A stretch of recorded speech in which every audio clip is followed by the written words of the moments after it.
Nagbabalik ang AOS with the grand face-off ng Sing My Song! Matapos ang 7 buwang paglalaban-laban, it all ends today. At para sa ikapapanalo nila, sila mismo ang namili ng kanta to represent their OPM icon. At ito ang mga susukatin ng ating mga icon judges sa performances ng finalists natin. Vocal performance, interpretation of the song, and syempre, audience impact. Yes, at siguradong gagalingan nila dahil ang grand winner ng Sing My Song ay mag-uuwi ng 100,000 pesos! Bongga rin! Diba? Kaya naman, simulan na natin to. Ang unang grand finalist, muling ipapakilala sa atin ang bandang Six Cycle Mind. Well, nung sinabi na para maging part kami ng icon sa Sing My Song, naging masaya kasi syempre opportunity din yun para sa amin para makita yung mga ibang mga artists who will render interpretation ng kanta namin o renditions. Pero may privilege yun.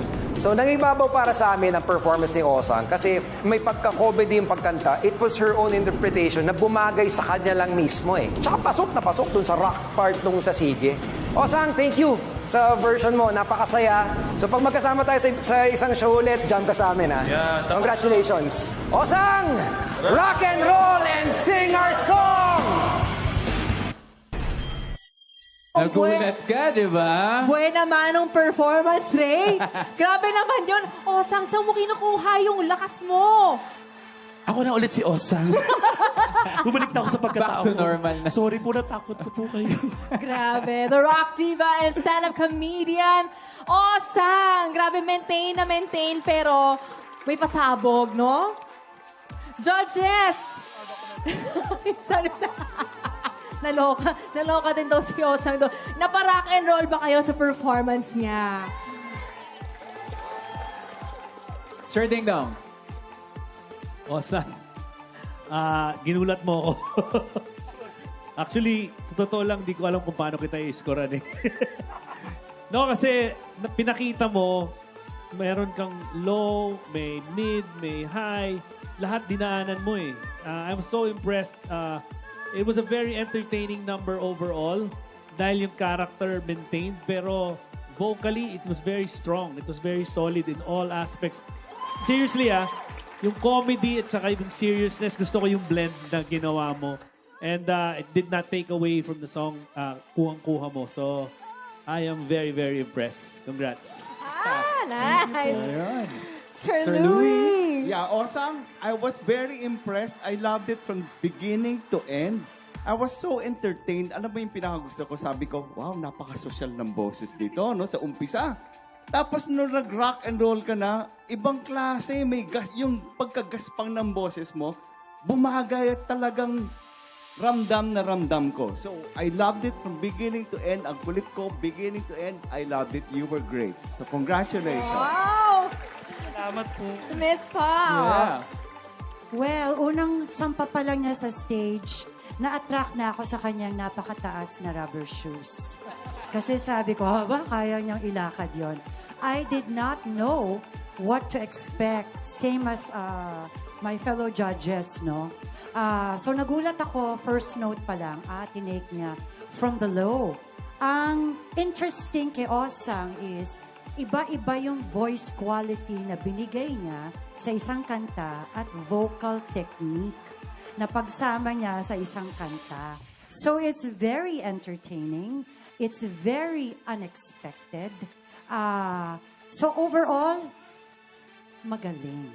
Yes. Thank you, judges. Thank you, judges. Grabe ka na, Osang. Dala mo pala yung lunchbox mo.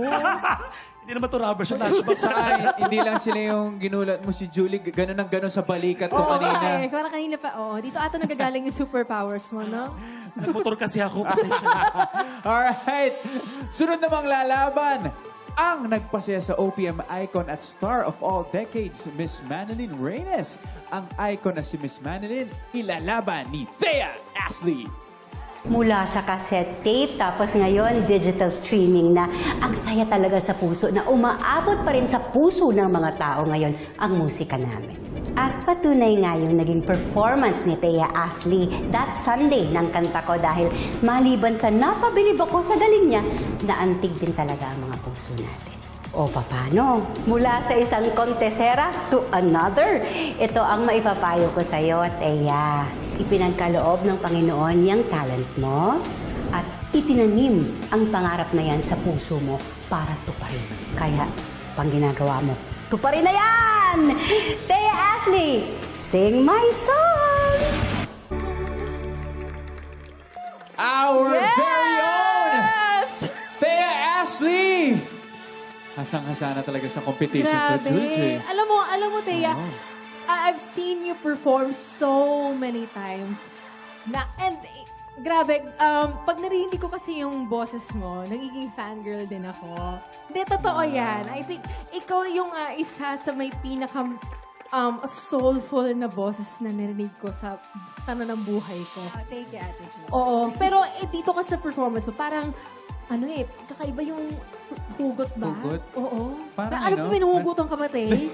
Baka may di ka sinasabi sa akin. Ha? Hindi. Siyempre, yung goal ko lang is maiparating yung message ng kanta at magkwento. Ayun. Mahusay talaga to.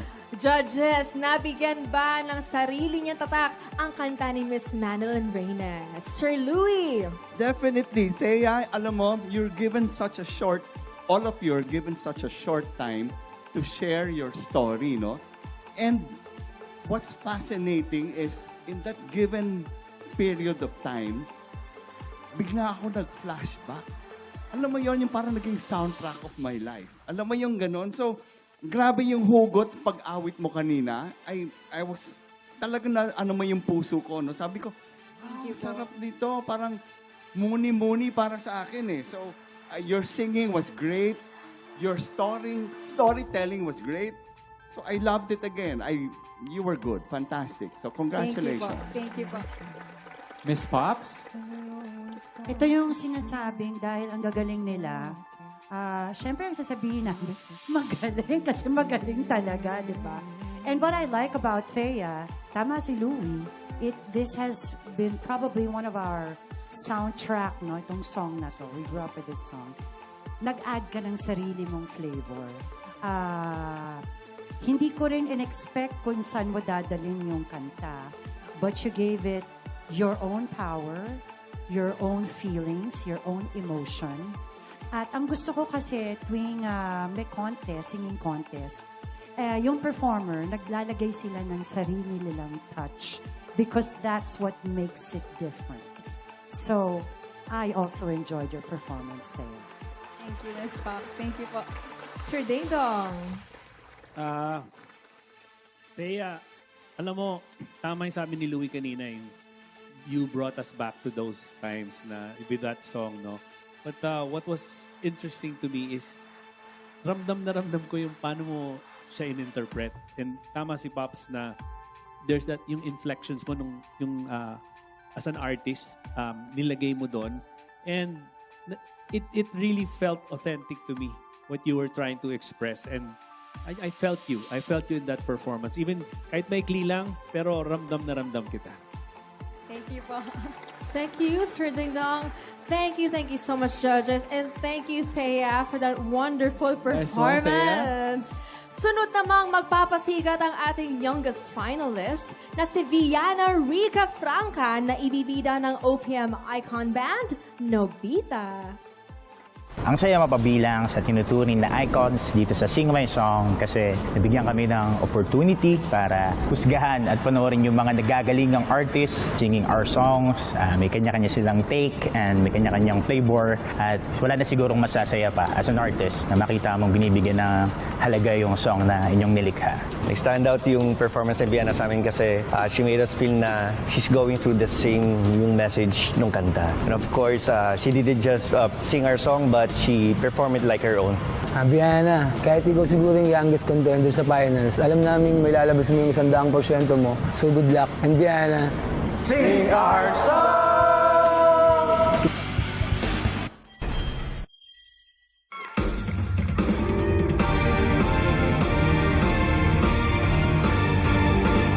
Bakit ay bilis mong nilisan?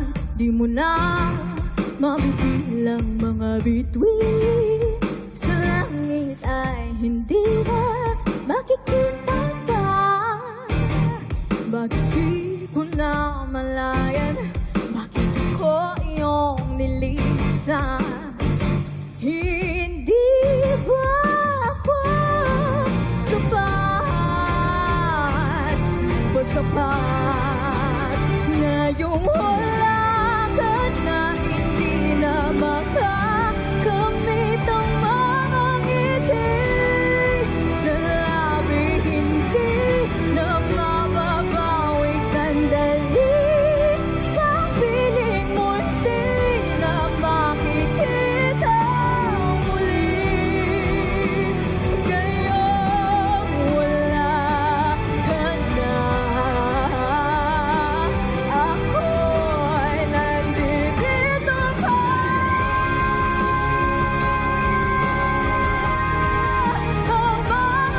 mga ngiti sa labi, di na mababawi sa piling mo, di na makikita muli.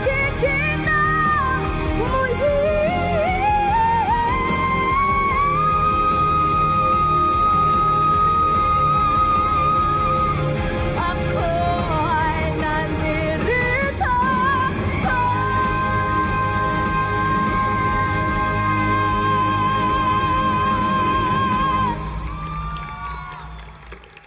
Yun naman, isang mapusong performance galing kay Viana.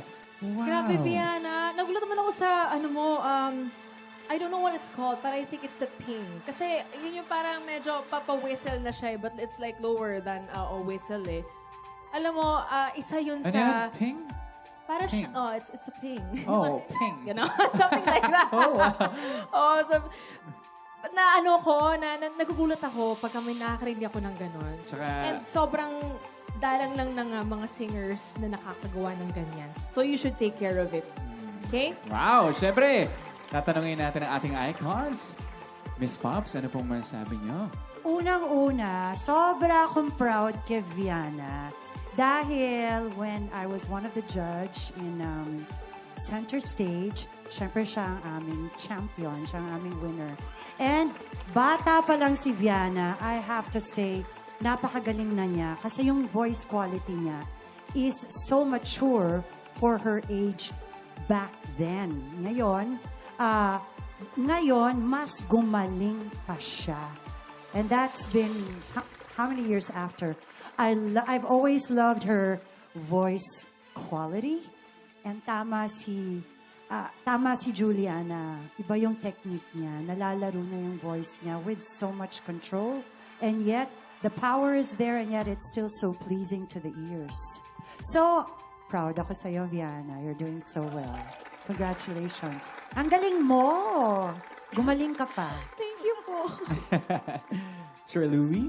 Yeah, Viana, may power. Tulad sinabi ni Pop kanina, no, na there's so much power in your voice. But the beauty about your performance now is there was so much class. Alam mo yon, yung areglo kasi kanina, may pagka-rock yun eh. So sabi ko, okay, bakit hindi siya sumasabay sa pagka-rockista yung areglo? Pero I guess that's your interpretation. May pagka-class na social na ang tawag doon, ligato. May pagka-ligato. That's a musical term. Suwabe lang siya, hindi sumasabay sa kanto.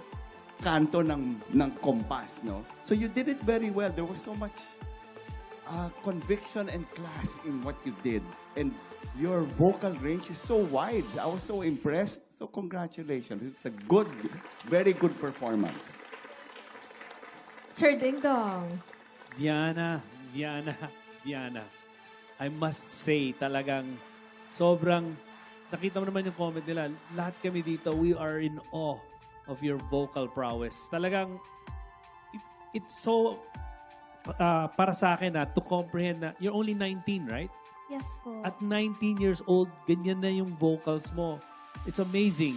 And pinakita mo lahat eh. You brought everything out. In that short span of time, pinakita mo kung gaano kakahusay na vocalista. And alam mo yung kanta na yon, it's not an easy song to sing. Really. But to put your stamp on it the way you did, the way you sang it, it's just absolutely otherworldly. And congratulations, napakahusay mong bata. Thank you so much po. Thank you, judges! And good job, Diana. Good Grabe. job. Good job.